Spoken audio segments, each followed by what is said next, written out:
Olá, vamos a este tema, resolvendo problemas de mecânica, um guia, né, para a resolução de problemas de mecânica, utilizando, no entanto, as leis de Newton, especialmente a segunda lei de Newton, é a que mais utilizamos, mas utilizamos também a lei da ação e da reação.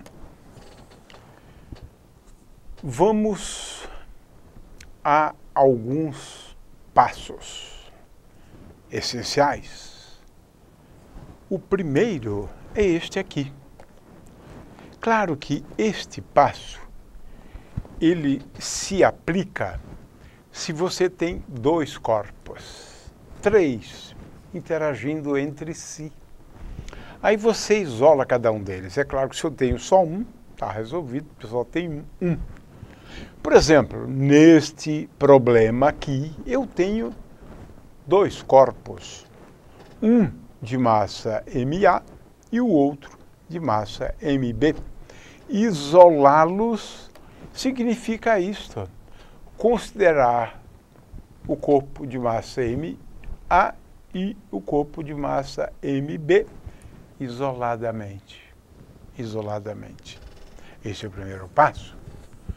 O segundo passo é esse aqui e será ilustrado depois. É preciso, para cada corpo que você considere, para cada corpo que se possa considerar e que se deva considerar, né? Eu tenho um corpo aqui qualquer, né, que seja ele. Então, a ideia é realmente fazer com que cada corpo que você tenha, você possa, se eu tenho aqui um corpo qualquer, né, então eu tenho que levar em conta todas as forças agindo sobre este corpo. Eu posso ter uma força para cá, eu posso ter uma outra força para cá, né, de forma que eu tenho que considerar, né, todas as forças. Uma, duas, três, quatro, quantas forças houver. Então eu preciso colocar aqui, levar em conta todas as forças.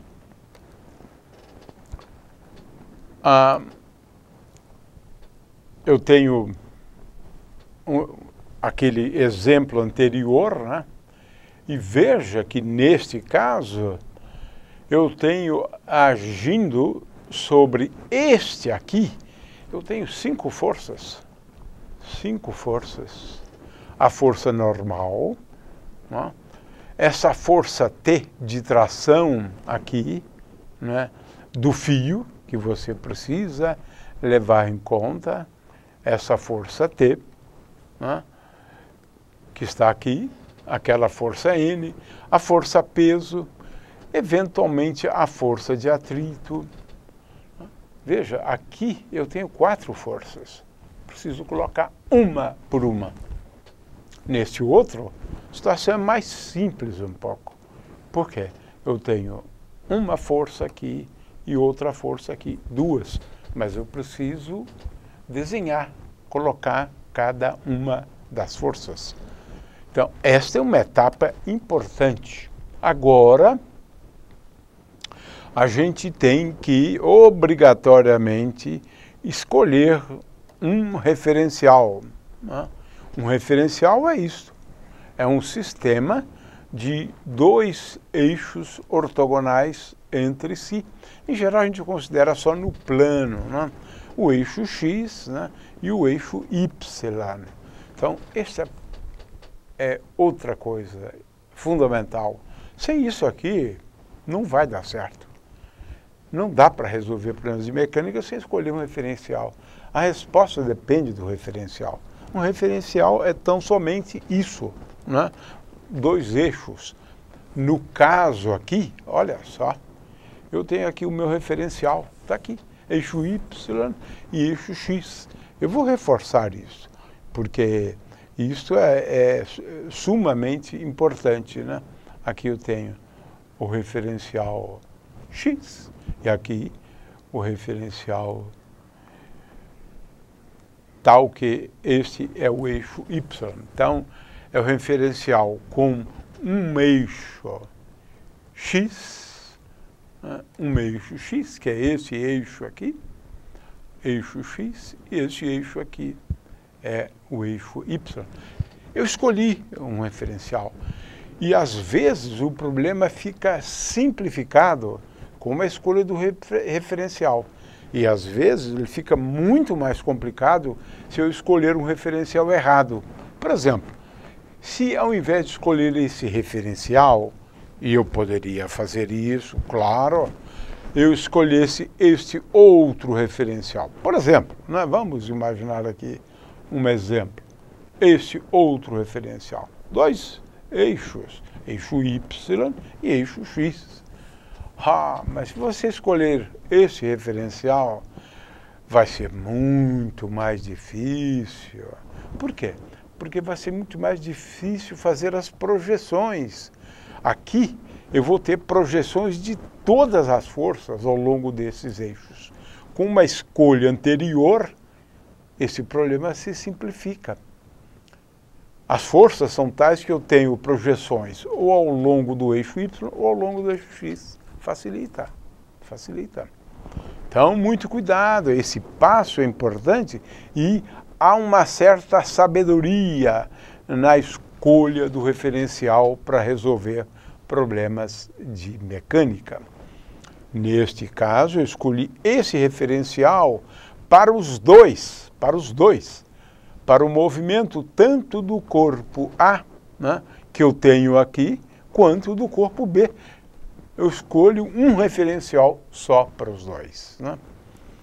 Muito bem, essa é a segunda tarefa. Em seguida, você tem que escrever as componentes no eixo X e no eixo Y das forças. O que significa que eu tenho para cada força que eu tenho, F, né? Aqui eu tenho a força F, e uma vez escolhido o referencial, né, como eu disse antes, vamos escolher este referencial aqui, eixo X, eixo Y. Então, o que eu tenho que fazer é determinar esse ângulo aqui, é o ângulo θ. Eu tenho que determinar a projeção da força F ao longo do eixo X.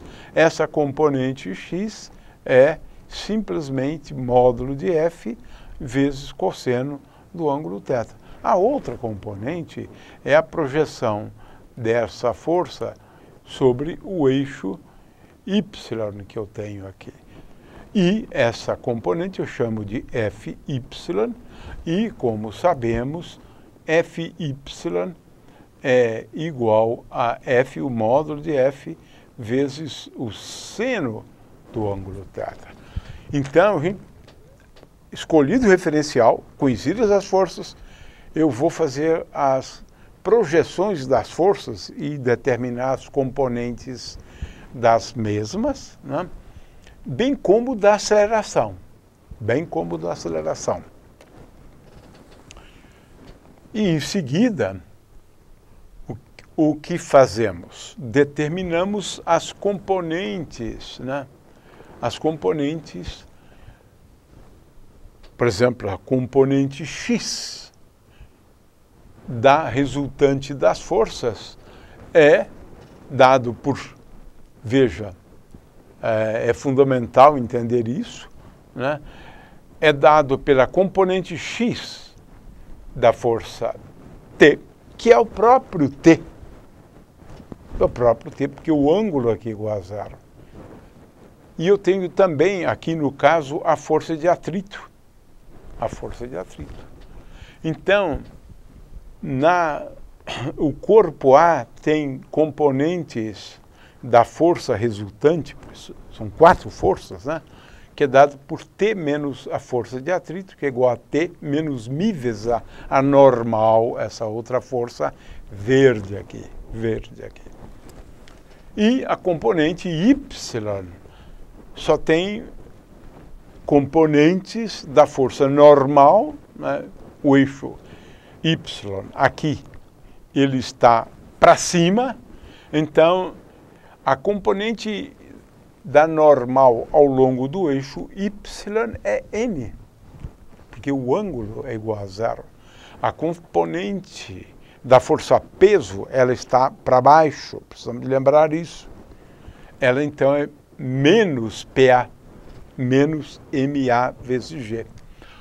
O corpo B, com esta escolha do referencial, só tem forças ao longo do eixo Y. Aqui está o eixo Y.